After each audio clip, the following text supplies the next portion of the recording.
এরপরে প্রশ্ন হলো, কুপ্রবৃত্তি নিয়ন্ত্রণ করার উপায় কি? কুপ্রবৃত্তি নিয়ন্ত্রণ করবার জন্য আমাদেরকে নিজের বিরুদ্ধে নিজের সংগ্রাম চালাতে হবে। অর্থাৎ নিজের নফস বা আমার প্রবৃত্তি কোনো কিছু চাইলেই সেটা আমি করব, ব্যাপারটা সেরকম না। যদি সেটি নিষিদ্ধ হয়, হারাম হয়, তাহলে সেটা থেকে বেঁচে থাকার জন্য আত্মসংগ্রাম চালাতে হবে, মনের বিরুদ্ধে চলার চেষ্টা করতে হবে। এক্ষেত্রে আমাদের জন্য সবচেয়ে বড় বাধা হলো শয়তানের ওয়াসওয়াসা এবং শয়তানের ফাঁদগুলো।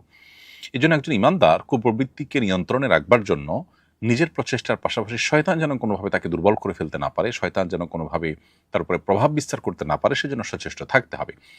যে সমস্ত গুনাহগুলোর ব্যাপারে শরিয়া আমাদেরকে সতর্ক করেছে, কোরআন হাদিস আমাদেরকে সতর্ক করেছে, যে যে গুনাহগুলোর সাথে শয়তানের কোনোভাবে লিঙ্ক প্রমাণিত হয়, সেগুলো থেকে বেঁচে থাকার সর্বোচ্চ চেষ্টা করতে হবে। দৈনন্দিন জীবনে সুন্নাহর অনুসরণ এবং কোরআন হাদিস নিষিদ্ধ বিষয়গুলো থেকে বেঁচে থাকা, স্পেশালি আপনার মিউজিক, তারপরে আপনার হারাম উপার্জন, তারপর আপনার শয়তানের বিচরণ ক্ষেত্রগুলোতে বিচরণ বা শয়তানের নির্দেশিত পথে পথ চলা, এবং যৌনতা সংশ্লিষ্ট যে গুনাহগুলো আছে সেগুলোতে লিপ্ত হওয়া, বিকৃতিতে লিপ্ত হওয়া, এগুলো শয়তানের মাদাখেল বা শয়তান মানুষের ভিতরে প্রভাব বিস্তার করার যে উপায়গুলো আছে সেগুলোর মধ্যে থেকে অন্যতম। এই জন্য এই বিষয়গুলো থেকে বিশেষভাবে বেঁচে থাকার জন্য সচেষ্ট আমাদেরকে থাকতে হবে ইনশাআল্লাহ। তাহলে নিজের কুপ্রবৃত্তিকে আমরা নিয়ন্ত্রণ করতে পারবো। সেই সাথে আল্লাহ তাআলার কাছে দোয়া করতে হবে। নবী সাল্লাল্লাহু আলাইহি ওয়াসাল্লাম বিভিন্ন রকমের দোয়া আমাদেরকে শিখিয়েছেন।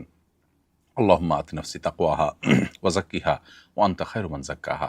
আল্লাহ, আপনি আমার নফসকে পবিত্র করুন, আপনি সর্বোত্তম পবিত্রকারী নফসের জন্য। এছাড়া নবী সাল্লাল্লাহু আলাইহি ওয়াসাল্লাম দোয়া শিখিয়েছেন আমাদেরকে, আল্লাহ এই আল্লাহুম্মা আলহিমনি রুশদি, আল্লাহ আমার নফসকে, আমার প্রবৃত্তিকে ভালো কাজে চলার জন্য আপনি পথনির্দেশ করুন। এবং ওয়ালা তাকিলনি ইলা নাফসি তারফাতা আইন, আল্লাহ আমার নিজের প্রতি, অন্য আরেকটা দোয়ার অংশ এটি, ওয়ালা তাকিলনি ইলা নাফসি তারফাতা আইন, আল্লাহ আমার নিজের নফসের কুপ্রবৃত্তির গোলাম যেন আমি না হই, সে যেন তার কথা মতো যেন একটা মুহূর্ত আমি না চলি, বরং কুপ্রবৃত্তি বা খারাপ মনোবাসনা যেটি, এটি থেকে যেন আমি বেঁচে থাকতে পারি। সেজন্য নবী আলাইহিস সালামের শেখানো যাবতীয় দোয়াগুলো আমরা আল্লাহর কাছে নিবেদন করবো ইনশাআল্লাহ তাআলা।